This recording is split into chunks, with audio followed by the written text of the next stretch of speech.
after 2 games of our last day, basically we were left with no choice but to kill one of the teams that were on the 5th and 4th spot on the leaderboards, and we decided to go for the Rumblers because they were in a loot spot on Miramar where we could take advantage of their drop spot. The other team was Tempo, and they kind of loot really split, so it's hard to take advantage of their spot. We knew where all the Rumblers dropped. We tried to take advantage of one of their players where they dropped. He just kind of went into the city, and our plan kind of didn't work out that way. So, I mean, at least we gave it a shot. We did something as a team. The rest of that game kind of didn't go our way, but Alo managed to get a couple points from some kills, and you know, that's just the way the cookie crumbles sometimes. I lie wide awake, eyes up to the ceiling, sinking into dark.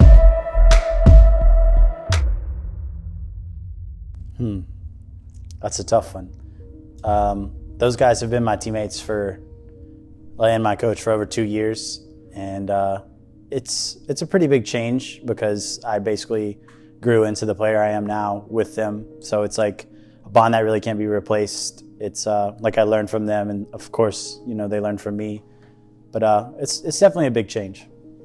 With them leaving, I don't really think it leaves like the team in a different spot. Obviously, there's a culture change because we have a new team. Essentially, we left. You know, our coach, he departed for TSM, and Adam, you know, went to Wildcard. But I don't think it really changes much. I think that we have our own identity now, and we're just looking to move forward and do better. All right, my thoughts personally on losing Adam and Dids. I think Dids is a great addition to any team that he joins, and I'm going to miss him and just how he approaches the game for sure. And as far as Adam, it's kind of the same thing. He's good in-game and out-of-game, but it was time for an upgrade, so here we are. So how do I feel about the roster change and about how we used to be the Kings of Miramar? Roster change I feel good about. I think realistically we got an upgrade in Luke. I think he's an overall better player than Adam was or is.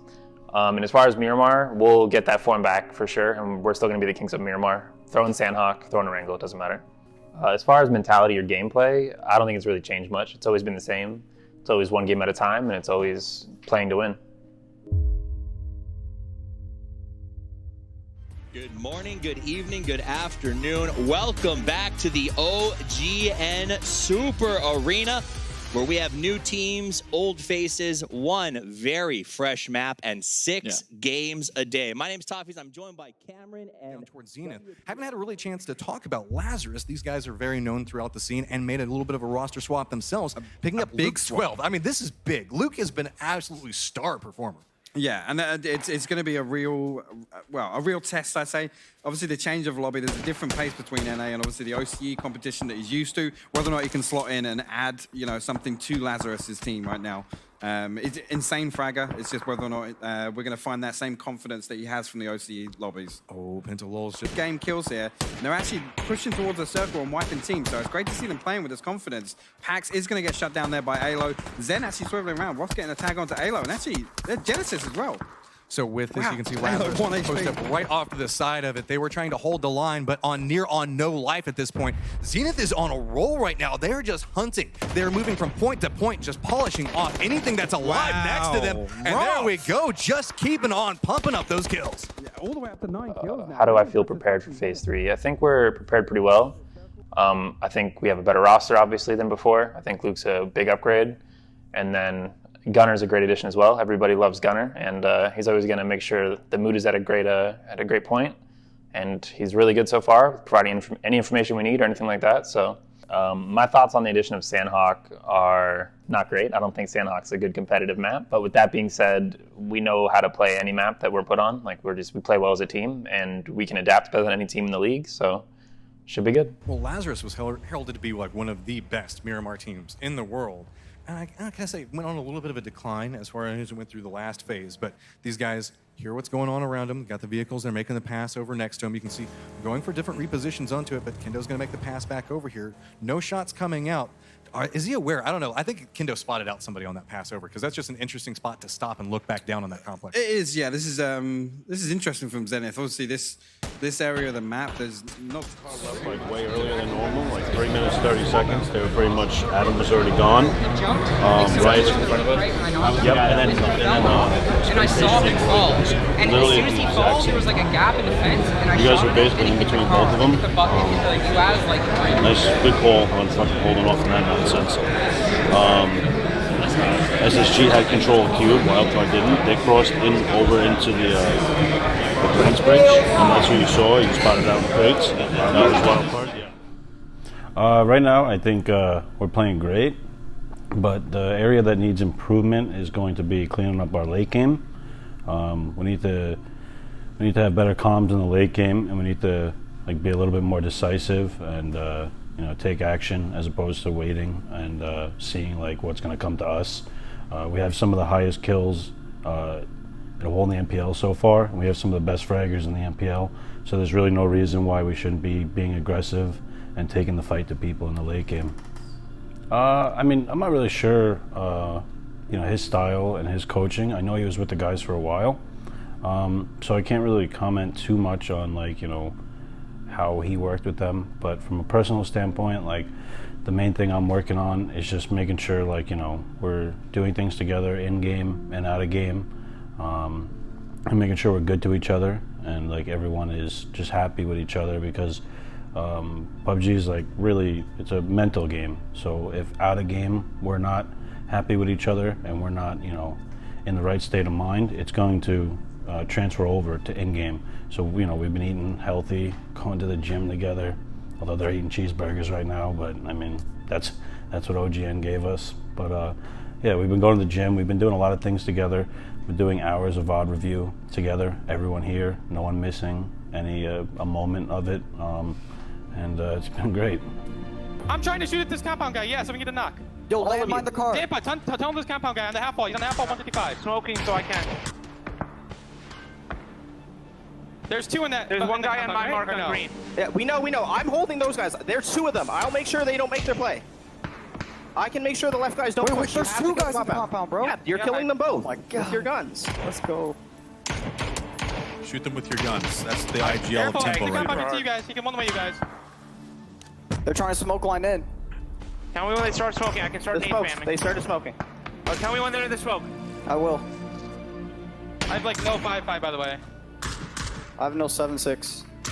Doesn't matter. They're gonna have to vault the wall. They're gonna have to vault They're the wall. vaulting now. Left side. Left side. I'm nading towards them. Nice. The one's on the wall. He's going right. He's going right. I can't see him. On the half wall. He's on the half wall. I see him. He's gonna peek me. I'm waiting. He's vaulting soon. One's underneath me. One very close underneath me. Okay, he dogged his own. 4v1 this guy. He's very late, underneath me. I threw nade, one nade towards him. Push to his Zampa, I am. Zampa. Nice, one last guy's 105. Over that ridge. Hey, once he's hit. He's gonna go, he's gonna kill, cancel the kill. Yeah. Yeah, we should push. No, he's not. Don't. Chill. Okay, it's okay. Relax. We don't need to throw. He can die to blue if he wants to. It's one kill. We're gonna win the fucking league. It's easy. What confidence. What confidence. He was on the ridge right behind us. Wow. Tempo Storm says it themselves. They call the victory and make easy work of Lazarus, who had such... Personally, I don't think I'm performing to my standard and how well I want to be doing. But as a team, I think we're doing all right, but definitely could do better. I hold myself to a high standard, so just up there in kills, damage, and all that, and just doing what I can for the team. I feel like I'm not giving my all, so yeah. I think just like a general improvement of sort of everything would be good. So we're hitting pretty like average to good like on pretty much everything I think at the moment. But if we just keep improving those everything, like I think we'll be doing a lot better. Nades by Pistola going to try and prepare himself for the push, but close to him. he comes out. It's the first drop. Now they know. Dead man grenade maybe, just gonna get one out into the midst of Lazarus. That could do a lot of damage. It's right by Luke. It's right next to him. It's gonna take him down, no half damage. And the quick res coming onto Alo, and United needs to make something happen very quickly. Kickstart, no movement from him, as I think he might have taken some damage if he tried to help. Another smoke coming. Kickstart is gonna move off, just gonna expose just a little bit of the body, see if he can find anything. And there's another nade. That one looks... Oh! Right in the face of Luke and Civ. Perfectly timed, and the molly will follow up. Civ is going to get stolen by Balefrost, and Kickstart's perfectly timed grenade is going to find only 1 kill out of 2. Taylor's dropping down! Oh my god! With the nade from the skies, and it's going to wipe Lazarus out of this game, and Stab finishes off Kickstart. And so it looked like a troublesome position for E United. It's still on those rocks. After week 1, we're just going to work on, like I said, like the late game and the late game comms, and just not waiting for things to come to us and just taking the initiative and like pushing fights or trying to third party, and you know, just doing VOD review and being a little smarter and closing out games. That's the main thing. We just need to close out games and get some wins. If anyone here wants to settle for less than first place, then you know they shouldn't be here. Like we play to win, and every game we play to win. And if we fall short of first place, then you know we shouldn't be happy.